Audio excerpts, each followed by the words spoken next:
पिछले 3-4 दिनों से मीडिया में एक ऐसा माहौल बनाया जा रहा था जैसे अब बस खाड़ी के सारे मुस्लिम देश मिलकर एक मुस्लिम नेटो संगठन बना लेंगे और उसके बाद चाहे इजराइल हो या कोई और देश खाड़ी के 50 देशों के संगठन के सामने घुटने टेक देगा।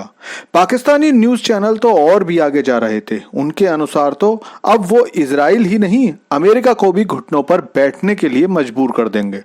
भारत की मीडिया भी पिछले 3 दिनों से अरब देशों के नाटो संगठन को कई बार बनवा चुकी, लेकिन इस तरह का संगठन बनाना कोई बच्चों का खेल तो है नहीं।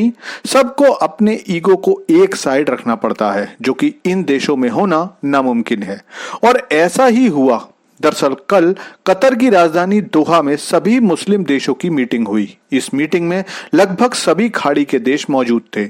इजिप्ट की तरफ से एक फॉर्मली प्रस्ताव लाया गया कि सभी मुस्लिम देशों को एक ऐसा संगठन बनाना चाहिए जिसमें यह नियम बने कि अगर किसी मुस्लिम देश पर कोई हमला होगा तो उसका जवाब सारे मुस्लिम देश देंगे। प्रस्ताव के बारे में थोड़ी सी चर्चा होती इससे पहले ही इसकी कमान किसके हाथों में होगी, इसको लेकर लड़ाई शुरू हो गई। और इसकी शुरुआत की खुद कतर ने। जी हां, वही कतर जो पिछले हफ्ते इजराइल के हमले के बाद लगातार इजराइल को बर्बाद करने की धमकी तो दे रहा है, लेकिन अभी तक उसने एक छोटी सुई भी इजराइल पर नहीं फेंकी है। तो खैर, इजिप्ट के प्रस्ताव रखते ही इन देशों की लड़ाई सामने आने लगी। सबसे पहले कतर ने उस संगठन का हेड बनने की बात की, क्योंकि खाड़ी के देशों में वो काफी अमीर माना जाता है और उसके पास बहुत आधुनिक हथियार भी हैं। कतर के पास फ्रांस के राफेल जहाज हैं, इसके अलावा अमेरिका के F-15 स्ट्राइक जहाज हैं, यूरोप का यूरोफाइटर टाइफोन के अलावा फ्रांस के ही मिराज 2000 भी हैं। लेकिन इजिप्ट अपनी सैन्य शक्ति की वजह से इस संगठन का हेड बनना चाहता था। आपको बता दूं कि इजिप्ट के पास कुल 12 लाख की फौज है, जिनमें 4.5 लाख एक्टिव आर्मी है। इजिप्ट की आर्मी को अफ्रीका की सबसे ताकतवर सेना माना जाता है, लेकिन यहाँ लड़ाई सेना की ताकत को देखकर नहीं बल्कि संगठन किसको हेड बनाएगा इस पर चल रही थी।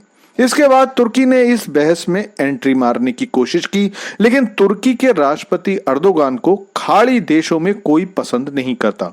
अर्दोगान की मुस्लिम देशों का खलीफा बनने की चाहत के बारे में सब जानते हैं और सबको पता है कि इजराइल जल्दी ही तुर्की पर हमला कर सकता है। वैसे भी तुर्की नाटो का सदस्य है, तो मुस्लिम देश तुर्की को इस संगठन की कमान नहीं देना चाहते थे। लेकिन इस संगठन के ना बन पाने की असली वजह ईरान और सऊदी अरब है, क्योंकि इन दोनों देशों के बीच शिया सुन्नी की लड़ाई दशकों की नहीं बल्कि सदियों से चली आ रही है।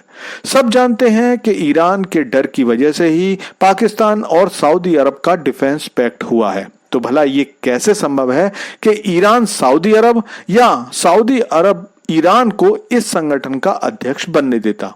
और इस सारी लड़ाई की वजह से एक एक करके सारे देशों के शेख, प्रधानमंत्री या राष्ट्रपति जो भी अपने देशों को रिप्रेजेंट कर रहे थे वो मीटिंग से बाहर चले गए और मुस्लिम देशों के नाटो बनने का सपना ही बनकर रह गया। लेकिन इस सारी लड़ाई झगड़े की वजह से पाकिस्तान का ख्वाब अधूरा रह गया, क्योंकि इस संगठन को बनाने की हवा पाकिस्तान और इजिप्ट ने ही बनाई थी।